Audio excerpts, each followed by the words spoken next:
So once you've located the Exchange plugins from the Cinema 4D folder, you want to install them into your plugins folder, which is in the After Effects folder within the Applications folder. Once you've done that, you can then import these AEC files into After Effects. Now you'll see there are all my multipass renders that have been rendered out. And also, if we have a look in here, here are all the RPF files for the RPF sequence. Now I don't need to know how to composite them. All I need to know how to do is open this file here, which is an AEC file. And if I double click that, that's going to open up all of those passes and RPF files in After Effects for me.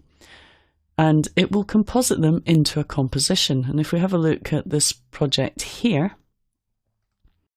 you'll see this is how the composition will look when you first bring it in. And all I've done here is I've put the passes into individual folders just to keep things a bit more logical for me. So I have different passes in this folder from that folder. That's all I've done here. This composition is exactly how it will be seen when it comes in from that AEC file. You'll notice it's composited all my passes together. And if I preview that, it looks exactly the same as the render from Cinema 4D. But you'll also notice it's brought in a camera and lights from Cinema 4D, which means I can now composite new elements into my scene. Not only that, if you have a look down here, we have things like the reflection on a separate pass. So if I move back to here and toggle that on and off, you'll see I could do things like just come in here, bring my reflection down a little bit, and even blur it. So let's just add a blur to that, just to give us something quick and easy to add to it. So I'm going to go into my blurs and choose a directional blur and give it a blur value. Of course, directional blur is now 32-bit, which is fantastic. And then we can blur it as if the reflection is being blurred on the tiles there. So lots of other things that we can do. If we solo that, you'll see that's only the reflections. And if I put the transparency grid on, you'll see that that is the reflection pass. We also have refraction passes, atmosphere passes, and they're composited together using blending modes. So you'll see that if I switch off the ambient pass, you can see what effect that has on the footage. And if we have a look at the modes, you can see it's using add mode to combine it. So Cinema 4D figures out the correct modes to use. So you use multiply for things like shadows, add mode for things like highlights or atmosphere. So yeah, by using different blending modes on the footage, you can really change the look of the footage. I don't really recommend doing that though, because it's set up how it should work correctly. But other things we can do, you'll notice that also the lights have been brought in. Not only the lights up here, which will actually affect any new items that come into the comp, but also the effect of the lights in Cinema 4D have been rendered as separate passes. So I could even go in and start creating flashing lights just by animating the lights. And I'll show you how that's been done in a final comp. Just to show you the structure of this though, if I open up this floor light, you'll notice it has several elements to it. It has shadow elements of the light, the specular elements of the light, and the diffuse elements of the light. So you can control all of them individually. So a massive amount of control over the rendered elements, but also over the cameras and lights that are in there. So if we have a look at this one here, which is the end composition, you'll notice what I've also done here is placed a 3D logo into the comp. So if we have a look at that first of all in fast draft 3D mode, you'll see what I've done here is I've composited this logo in, and this was an Illustrator file that I've converted to outlines. I've then extruded it. All I've done is just placed it into the scene. The camera has been exported from Cinema 4D and it matches the movement that was made to create the rendered files. So all I need to do is position an element into my scene where I want it, and because the camera move is in there, it will relate to the camera move in the same way that the rendered footage relates to the camera move, making it seem as if the object is within the scene. And because we also have the lighting there from Cinema 4D, that's also going to react with the layer. So very easy to composite new elements into the scene like this. Now we can also do some other things. We can add depth of field to the camera. So we could switch on depth of field and enable that. I'm not going to do that right now. In fact, yes, I will. It's not going to have an effect right now because I'm in fast draft mode. But once we go into ray traced view, you'll see that that now will have depth of field. And we can also put a lens blur effect on the background layer to match that up with the camera. So here I've put a lens blur effect on an adjustment layer. And if we put this on final quality ray trace, we can get the depth of field of the camera to match the depth of field of the background. Now that's a little too much, so I may go in here and just adjust that blur radius down to maybe a value of 1 and get much less of a blur. And similarly with my camera, I would go into my camera settings and just open up my depth of field settings.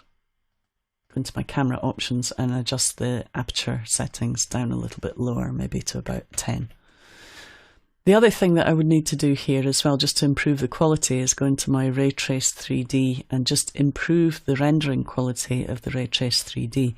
So I generally find that a value of 8 and cubic is better for this kind of scene if we have depth of field and some camera blur in there.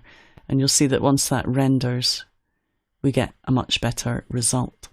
Now you'll notice down in the timeline when I opened my camera settings, here are the keyframes from Cinema 4D. So it brings in all the keyframes that I had in Cinema 4D. And if we have a look in our views, so let's just jump back to Fast Draft View. And I'm going to go to my custom view and select my camera and go to View, Look at Selected Layer. You can see that camera moving along the path that was created in Cinema 4D. Let me just zoom out so you can see that a little bit more clearly. So there I have my fairly complicated camera move from Cinema 4D directly in After Effects. And this is why the layers that I place into the comp match up with the camera move.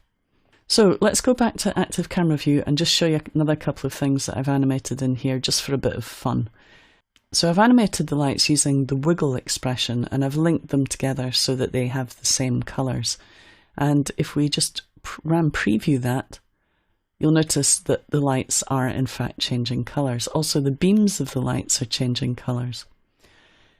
So all I've done here is animated the actual lights themselves, but I also need to match that up with the lights that are shining on the footage from the passes that render the lights, if you get my drift. So these lights only affect new elements like the logo, for example. If I was to switch them off and switch my logo off and preview it, you'll also notice that I've animated the lights that are shining on the background. And how have I done that? Because that was actually rendered in Cinema 4D. Well, I've done that by coming down here to my light passes and animating those. So if I select these two here and double hit the E key, you'll see they also have expressions animating their colours exactly the same. And all I've done is link them to the colour of the light option for the floor light layers. So I can take the colour and map it to here. And I've used the tint effect to do that. Just using the white value of the tint effect will add the same colours to my lights. So when they're matched up together, notice without my lights, the logo is not reacting to the lights. But if I put these lights back on, the logo reacts to the lights. So you can animate lights, you can adjust the reflection settings, you can adjust the depth, atmosphere, reflections, all sorts of things can be adjusted using multiple passes. You can have a look at the finished render of this. Obviously this is just in draft mode. The finished render of this is with your training files. But just one more thing before we finish. also we rendered out an RPF sequence. Now if I double click inside the project panel, I just want to show you how to import that individually. If you don't have the plugin for Cinema 4D and you're maybe working with another application, you can also import RPF sequences. And the RPF sequence is rendered from Cinema 4D or another 3D application. And if I select RPF RLA sequence and click open, nice thing about this is it contains tags, and you'll see if I select the file up here, it has Z depth, object ID, UV coordinates, etc. embedded into that file.